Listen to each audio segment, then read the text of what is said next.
अहम खबर दें आपको। वज़ीर ख़जाना मोहम्मद औरंगज़ेब ने वर्ल्ड इकनॉमिक फोरम के खुसूसी सेशन में गुफ्तगू करते हुए कहा है कि डिजिटल करेंसी की तरफ जाने का सोच रहे हैं। मुल्क में 10 खरब रुपए का कैश मार्केट में ज़ेर गर्दिश है। बजट में सालाना आमदनी 9.4 खरब के करीब है।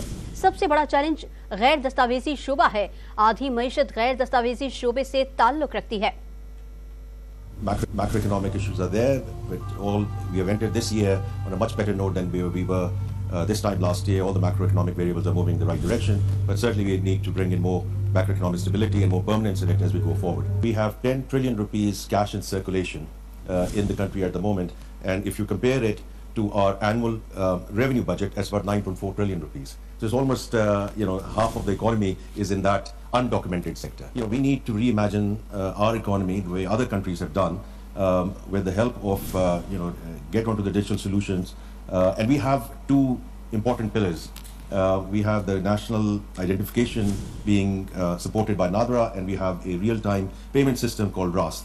And these are two important pillars through which we can actually start moving towards sort of documenting the economy through digital solutions. As we speak, actually on Friday, I signed an agreement with McKinsey. They are going to come in and actually help us with end-to-end digitalization of our tax authority. So they'll work on the design and they'll work on the implementation side as well. But to answer your question, it is a huge priority for us as we go forward.